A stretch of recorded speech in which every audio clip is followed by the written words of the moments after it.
20h, 21h, le Grand Journal, le premier quotidien économique du soir, Fabrice Lundi sur BFM Business.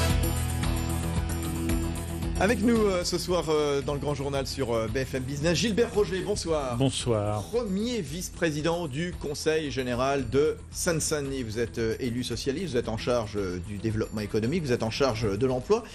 Et vous nous annoncez ce soir, parce que c'est vrai que le 93, le 9-3, comme on dit, la Seine-Saint-Denis, ce département de l'Est parisien a plutôt une mauvaise image, a eu souvent une mauvaise image liée à la fois aux banlieues, aux émeutes, ceinture rouge, parti communiste, etc., etc. Enfin bon, bref. De plus en plus de grandes entreprises choisissent la Seine-Saint-Denis pour s'y implanter. Expliquez-nous. Je pense que l'atout que nous avons, c'est il y a une désindustrialisation, donc des départs d'industries lourdes, ce qu'on peut peut-être regretter pour notre pays d'un point de vue global, et puis des hectares de friches. Et ces hectares de friches deviennent désormais un atout indéniable. Une mine d'or pour vous ? Parce que Paris intramuros est un peu petit pour l'expansion. Et que s'implanter au-delà du périphérique est aussi un atout pour une marque de fabrique pour certaines entreprises aujourd'hui. Et des entreprises comme des grands ? Oui, on a BNP, Hermès, Orange, SFR, peut-être Veolia dans quelques semaines, c'est en discussion très serrée. Eurocopter avec EADS qui devrait s'implanter au Bourget. Et on voit que tout cela leur permet en même temps d'intégrer le 21e siècle d'entreprises qui ont des bureaux ultra performants d'un point de vue environnemental, des conditions d'accueil qui se facilitent, les moyens de transport en commun viennent. On est dans un plein débat. Je reçois avec le président du Conseil général, Maurice Leroy, le nouveau ministre, jeudi matin. On va parler des transports, le Grand 8, Arc Express avec le président du Conseil régional.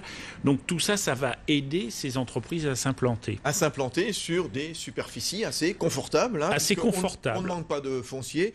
Et pour l'instant, le foncier est toujours à des prix sympathiques, en tout cas attractifs. Oui. Et en même temps, avec cette idée que ce foncier est disponible de suite. C'est-à-dire qu'il n'y a pas forcément besoin d'aller vers des démolitions d'anciennes fabriques, des dépollutions très lourdes. Donc on a quelque chose, on a des offres de terrain qui sont très attractives pour l'entreprise qui veut montrer une nouvelle image de sa société. Oui, alors ce mouvement, il a débuté quand exactement, Gilbert Roger ? Il a débuté, on peut dire que le grand moment, ça a peut-être été avec le Stade de France, arrivant dans le département de la Seine-Saint-Denis. Il faut reconnaître que ça a été un formidable atout parce que ça a changé un peu l'état d'esprit des élus locaux que nous sommes. Et qui sont ouverts. C'est vrai qu'il y avait des élus parfois un peu, entre guillemets, ringards qui me disaient industrie lourde. Donc d'autres industries se sont implantées.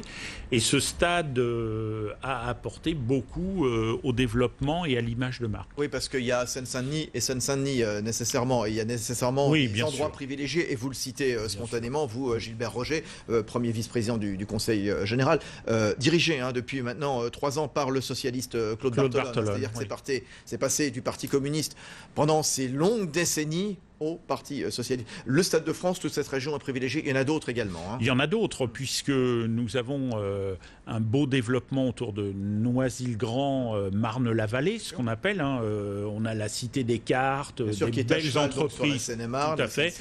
J'inaugurais avec les patrons italiens il y a peu de semaines, début décembre, l'arrivée de l'Avasa France, par exemple. C'est là qu'ils ont choisi de s'implanter. Et puis, on a toute la zone du Bourget, où avec le maire Vincent Capo-Canella, il y a un très beau projet de développement de la zone aéroportuaire qui, faut-il le dire, mais dans un journal économique, je crois que c'est important, c'est quand même le premier aéroport d'aviation d'affaires européen. Et donc là, on a un très très gros projet de développement qui va se dérouler sur ce secteur. Les salariés, quand on leur propose de traverser le périphérique et venir dans le 9-3, ils y vont gentiment, avec le sourire aux lèvres ou pas ? On va parler vrai, donc pas toujours. Pas toujours, c'est vrai. Il faut le regarder. Donc, un des rôles qui est le nôtre aussi, c'est de regarder comment on peut accompagner les salariés. Alors, gros effort que nous allons faire dès cette année 2011, on va investir notamment sur des collèges. 21 collèges neufs, 700 millions d'euros d'investissement. On va en parler dans un instant. Et puis vous nous direz, Gilbert Roger, vous qui êtes le premier vice-président de ce Conseil général de Seine-Saint-Denis, si le fait que les entreprises traversent le périphérique pour choisir la Seine-Saint-Denis, est-ce que tout ça crée des emplois? J'en suis pas tout à fait sûr. On y revient dans un instant. À tout de suite sur BFM Business.